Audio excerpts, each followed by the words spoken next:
வணக்கம், namaste, welcome to Lalitham eats and arts. இன்னைக்கு நம்ம பார்க்க போகிறது ஒரு வித்தியாசமான, அதே மாதிரி இன்னைக்கு ஜென்மாஷ்டமிக்கு ரொம்ப ஒரு தேவையான ஒரு விஷயம், அவல் புட்டு. இந்த அவல் எல்லாருக்கும் தெரியும், கிருஷ்ணருக்கு ரொம்ப பிரீத்தமானது. குச்சேலர் அவ்வளோ ஏழ்மையை இந்த கொஞ்சோண்டு அவலை கொடுத்ததுனால ரொம்ப முள்ளன்போட இந்த போகாவை கொடுத்த உடனே அவருக்கு மனசு ரொம்ப சந்தோஷமாகி அவருடைய வறுமை நீங்கித்தான். அந்த மாதிரியான ஒரு விசேஷமான விஷயம் இந்த அவல்.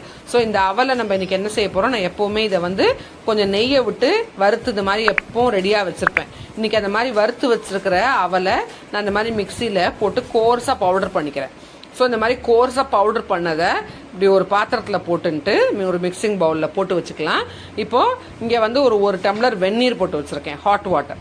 ஸோ இந்த நல்ல பாயில் ஆகிற அந்த ஹாட் வாட்டரை எடுத்து இந்த மாதிரி இதோட மிக்ஸ் பண்ண போகிறோம். ஸோ இந்த மிக்ஸ் பண்ணும்போது என்ன செய்யும் அப்படின்னு கேட்டால், நல்லா இந்த மாதிரி நல்லா மிக்ஸ் பண்ணி விட்டுட்டோன்னா அந்த தண்ணியில் ஹாட் வாட்டரை இதில் விட்ட உடனே ஏற்கனவே வறுத்து பவுடர் பண்ணியிருக்கிறதுனால உடனே அதுலேயே வெந்துடும். ஸோ நல்ல இந்த மாதிரி திளைக்கிற வெந்நீரை எடுத்து வச்சுட்டு அந்த வெந்நீரை இப்போது இந்த அவலில் பொடிச்சு வச்சுருக்கிற அவலில் நம்ம விட போகிறோம்.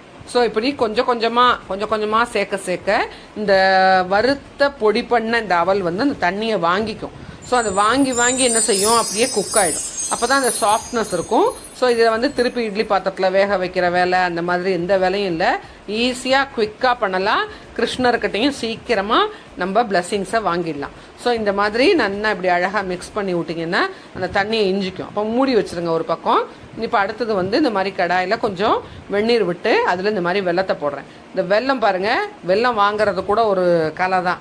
என்னென்னா, இந்த ஒரு வெள்ளை கலராக இருக்கிற வெல்லமும் வாங்கக்கூடாது, ஒரு கேசரி கலராக இருக்கிற வெல்லமும் வாங்கக்கூடாது. இந்த மாதிரி ஒரு ரெட்டிஷாக இருக்கிற வெல்லம் வாங்கினா பாகு வெல்லம் நல்ல டேஸ்ட்டாக இருக்கும். அந்த இது பாகும் நன்னா வரும். ஸோ இதுக்கு பாகெல்லாம் வைக்க போகிறதில்ல. நம்ம இந்த மாதிரி ஒரு டம்ளர் அவல் எடுத்துருக்கோன்னா ஒரு 3/4 டம்ளர் இல்லாட்டி ஒரு 1/2 tumbler depending on the taste of jaggery நீங்கள் எடுத்துக்கலாம். இதை இந்த மாதிரி நல்ல தண்ணியில் கரைஞ்சி கொதிக்கணும். நல்லா கொதித்து அதில் கொஞ்சம் தேங்காய் சேர்த்துட்டேன், ஏலக்காய் போட்டுட்டேன், ஒரே ஒரு ஸ்பூன் நெய்யை விட்டுட்டோன்னா அது அந்த புட்டில் கிளேஸும் கொடுக்கும், டேஸ்ட்டும் கொடுக்கும்.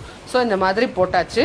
இப்போ நல்லா இந்த மாதிரி தழைச்சி ஒரு தக்காளி பதத்துக்கு சேர்ந்த மாதிரி கொதிச்சு வரும்போது எடுத்து வச்சாச்சு. இப்போ இந்த புட்டை பாருங்கள், அவலை பாருங்கள் எவ்வளோ சாஃப்டாக குக் ஆகிருக்குன்னு. இப்போ இதில் இந்த பாகை கொஞ்சமாக விட்டு அழகாக தேய்ச்சி மிக்ஸ் பண்ணி விட்டோன்னா சூப்பராக அதில் மிக்ஸ் ஆகிடும். அதே மாதிரி குவிக்காக அதில் டேஸ்ட்டோடு சேர்ந்து பிளண்ட் ஆகி அருமையான ஒரு புட்டு நமக்கு கிடைக்கும். So enjoy this and subscribe our channel. Thank you.